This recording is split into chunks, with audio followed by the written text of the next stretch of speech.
I've done it. I've made a shoe. I'm not really sure how long it took, but in the time it took me to make this shoe, Owen was able to take a nap and then explore the entire area. So it took me a bit.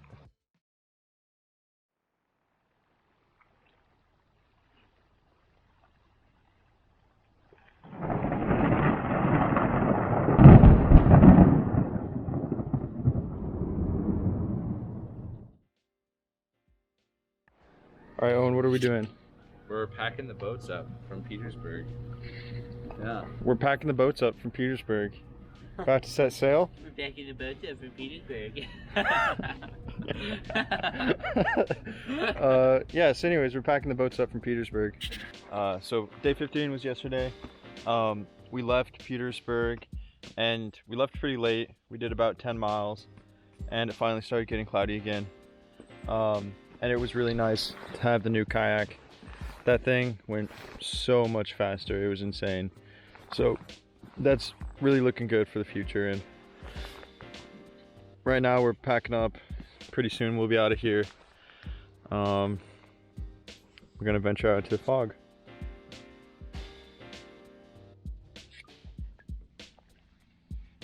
Hello!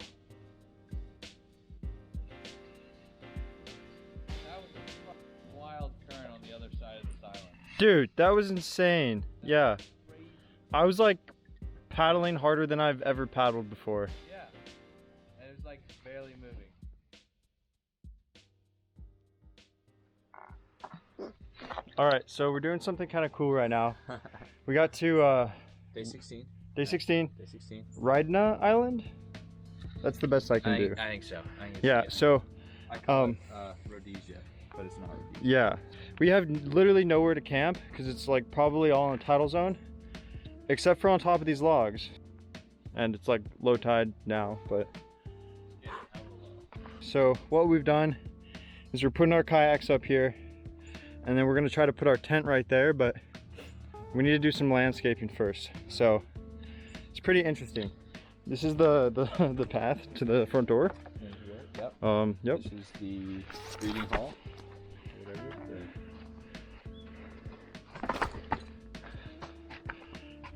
And we successfully built a little platform for it. And obviously you cannot see that platform because it's covered up by the tent, but you can kind of see the rocks. It's very nice. Yup. All right, so it's like 10:40 right now. We're still in like Rida Island. We can't leave because we're surrounded by these mud flats. So we need the tide to come in so we can get our boats out. Like we initially had our boats like right here, and now the mud is all the way down to there. And then we're surrounded by an outer edge of mud. So we've just been chilling here for hours, just kind of baking in the sun. All right, so today I think is like day 18. We made it into Wrangell last night, and we got some pizza, and then we spent the night in a public park right here. Or at least I think it's a park, I don't really know. There's just a bunch of trees in the town. All right, it's We're gonna fucking die. Yup. It's 5:58, day 20, 4th of July. We're on an island for the night. It's actually a really cute little island, and we got this cute little rock vibe right here. We're in a little bit of a predicament as well because this is, there's a lot of beaches around here in Southeast that are just like sheer rock faces into the water. And if you get to them at high tide, then you can kind of get on the land. But if it's any other time aside from high tide, then it's just like sheer rocks into the water. And it's high tide right now, and we're on one of these beaches. And so we normally leave at about 11 a.m. tomorrow. And like low tide is at like 11:30 tomorrow, which means that it's probably just going to be like a sheer rock face into the water tomorrow. So it's going to be a little bit difficult to leave at our regularly scheduled time. Just going to be big chilling on a little island. All right, so we left our little island paradise and we're a couple hours into day 20. Right now we're about to be going through Zimovia Strait, which is like a pretty nice protected area, but it does have some pretty strong tidal currents, I think. Maybe. I guess we'll find out. Today we're actually on the lookout for the Corvus, which is Mr. Church's boat, Mr. John Church, the older gentleman who helped us out in Wrangell. He's been working on his boat for a couple months trying to get out and get fishing. But his engine has been broken down. But yesterday before we left, he actually got it going. He got the boat running for a while. So he was hoping to be able to take off today. So we're hoping at some point we'll get passed up by the Corvus. It was actually really nice. So our last day there in Wrangell, but Owen actually got a chance to go down back to the dock and hang out with Mr. Church, and Owen actually helped him out and like helped him do some chores for a while. Like he helped him haul some ice since he's planning on going out and fishing. He needs some ice. So John, he pulled out like this big chart of the area, and he was like going through and kind of like giving me a guide of like every little spot for the next like 25 miles. He was like, so like on the middle of this island there's a clearing, and on that clearing is a platform that this guy built. You can go there and camp there. And it's just like, whoa, like how does this guy know all this stuff? So it was pretty cool to like have him like show us the chart and stuff, and hear everything he had to say, because he knows this area just about as well as anyone possibly could.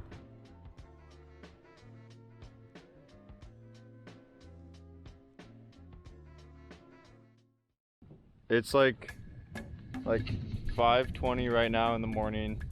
We're trying to leave at high tide, but now there's like a thunder and lightning storm that just rolled right on top of us. So we're a little sketched out about going into open waters.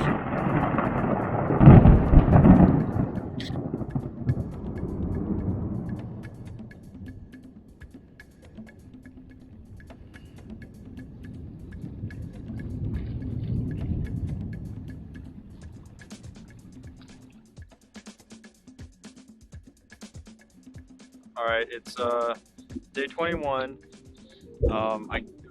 Yeah, that marks the end of week 3. So we had to cut today short because the weather was really bad.